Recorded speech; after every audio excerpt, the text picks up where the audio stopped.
You were one of the 2012 TED Talk Yes. folks.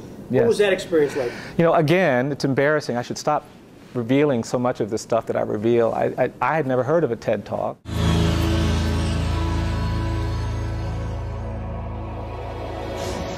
I was given a talk somewhere in New York, and somebody came, Chris Anderson, so, I do TED, I'd like you to come and give a TED Talk. And I said, okay, just let me know the schedule.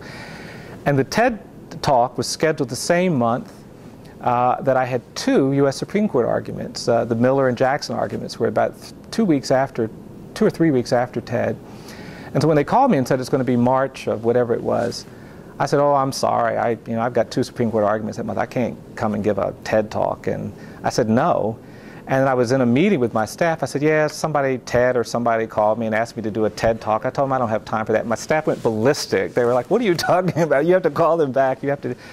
And so I did. This is a really extraordinary honor for me. I spend most of my time in jails and prisons on death row. I spend most of my time in very low-income communities, in the projects, and places where there's a great deal of hopelessness.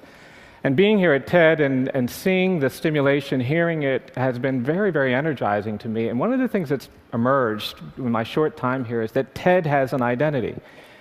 And you can actually say things here that have impacts around the world. And sometimes when it comes through TED, it has meaning and power that it doesn't have when it doesn't. And I was really pretty astonished by the environment. It was really stimulating, amazing. I sat there for a day and listened to these extraordinary presentations. But I was really, really impressed by the environment, by the openness, and had a great experience just trying to talk a little bit about what I do. That all of our survival is tied to the survival of everyone. That our visions of technology and design and entertainment and creativity have to be married with the visions of humanity, compassion, and justice. And more than anything, for those of you who share that, I've simply come to tell you to keep your eyes on the prize. Hold on. Thank you very much.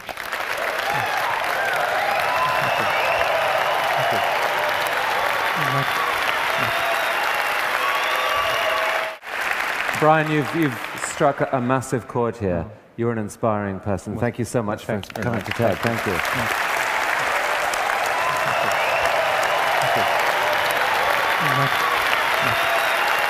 Apparently received the strongest standing ovation ever seen at TED and raised lots of money. Well, the money was a complete unexpected reaction, but we were very grateful for that. It came right at the time when we were doing this work on children prosecuted as adults, and the responsiveness of that community really allowed us to move some things forward that would not have been possible without that. So that's been a really positive recent experience for me.